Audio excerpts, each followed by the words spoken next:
우리의 풍수에서는 잠을 잘 때는 머리를 밝은 곳으로 두어서는 절대로 안 된다고 하고 있습니다.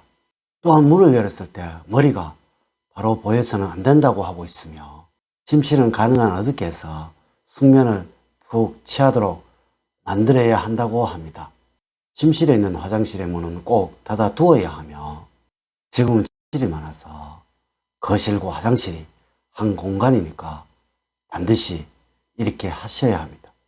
이 모든 것들은 제가 직접 경험을 해보고 말씀을 드리고 있는 것이며, 제 사주가 관성이 강한 사주라서 직접 해보고 나서 인정을 하는 스타일이라서 이번에도 이것이 얼마나 신빙성이 있는지 제가 직접 경험을 해 보았습니다.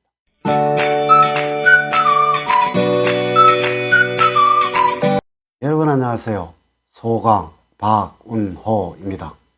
그 결과는 놀랍게도 이전 검사 결과에서는 아무런 이상이 없었던 간에 큰 문제가 생겼다는 것이죠. 그동안 제가 느꼈던 숨이 차고 피곤했던 현상들이 검사 결과 확인이 되었습니다. 잠을 잘 때 머리 방향을 이렇게 두면 재물 운이 날아가고 여러분들의 집안이 망하게 됩니다. 과연 무엇일까요? 지금부터 여러분들에게 알려드리도록 하겠습니다. 첫 번째로 침실의 조명은 가능한 한 어둡고 침침해야 합니다. 현대 풍수화가 안방의 침실의 조명은 가능한 어둡고 무겁고 침침하고 어두운 색상의 커튼을 사용을 해야 한다고 하고 있으며, 또한 침대의 쿠션과 벽의 이불 역시 가능한 한 포근하고 안락한 것을 사용을 해야 한다고 하고 있습니다. 이날 숙면을 위해서는 완벽한 여건을 갖춰야 한다는 논리입니다. 물론 원숭이띠 여러분들은 쉽게 여기고 계셨을 수도 있습니다. 또한 잠을 자는 것이 무슨 그리 큰 영향을 줄 수 있을까라고 생각을 할 수도 있었다는 것이죠. 제가 지금 이 경험을 하면서 너무나 놀라고 있습니다. 제가 전혀 풍수학을 모르는 사람이었든지 전혀 믿지 않는 사람이었다면 과연 어떻게 되었을까요? 라고 말입니다. 앞서와 같이 이유도 모르고 생기는 극심한 피로감을 단지 일이 많아서라고 생각을 하면서 일만을 줄이려고 했을 것이고, 이로 인해서 업무의 경쟁력마저 현저하게 떨어져서 타인과의 경쟁에서 이기지 못하는 사람이 되었을 것이고, 그 결과는 남에게 뒤처지는 삶을 살아가고 있었을 것입니다. 또한 이로 인해서 생기는 병의 원인도 모르고 늘 약만을 먹었을 것이고, 단지 나이가 많아서 그렇겠지라고 해서 나이 탓과 가는 세월의 아쉬움만을 한탄하고 있었을 것입니다. 원숭이띠 분들이 많이 듣고 있는 말씀이 있잖아요. 잠이 보약이라는 말을 말입니다.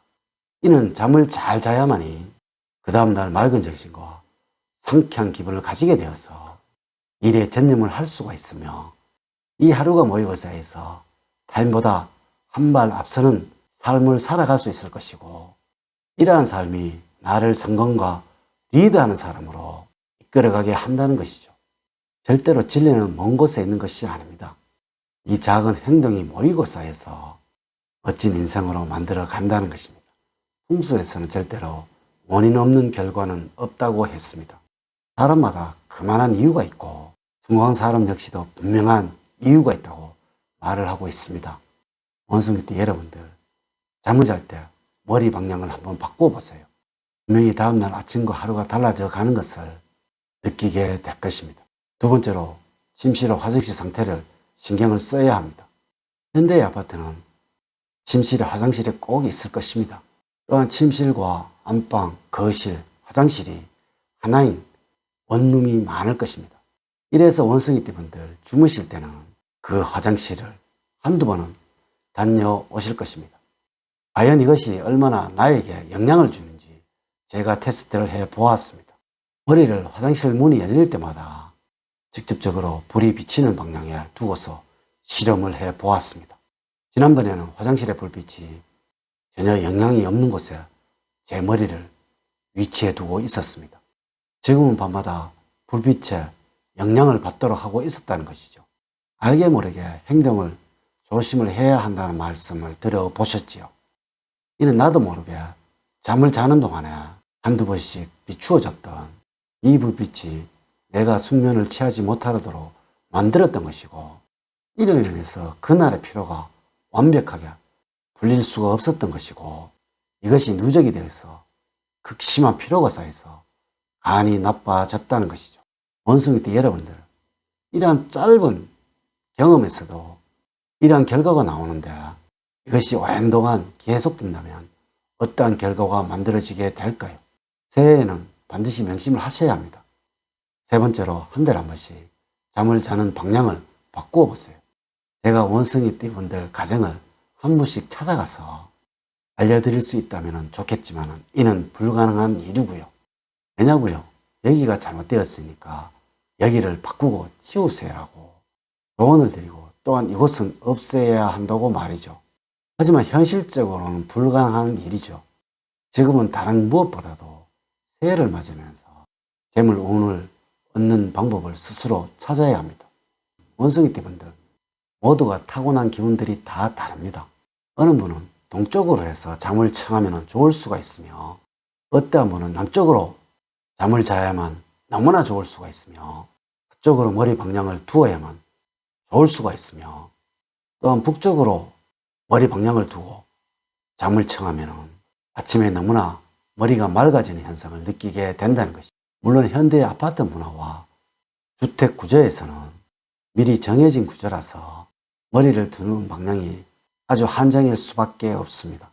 이래서 원숭이 띠분들 스스로가 어느 방향으로 해서 잠을 청해야 하는지를 찾아야 한다는 것이죠. 물론 제가 지금까지 알려드린 불빛의 영향이 적어지는 범위 내에서 원숭이 띠분들의 컨디션을 한번 체크해 보라는 것입니다. 이렇게 해보시면 됩니다.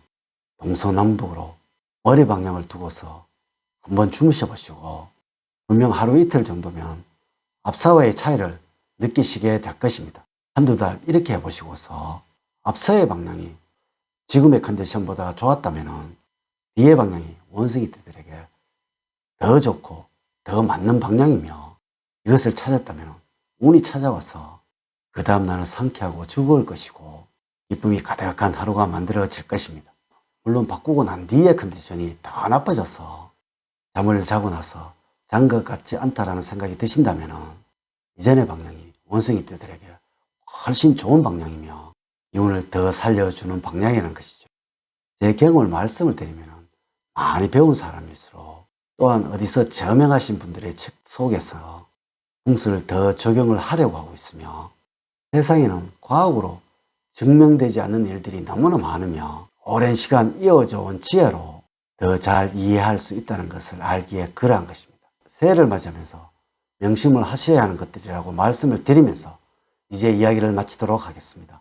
저는 늘 원숭이 때 여러분들 가정에 사랑과 행복이 넘치는 삶을 만들어 드리도록 노력을 하겠습니다. 오늘 긴 시간 시청해 주셔서 감사드립니다. 감사합니다.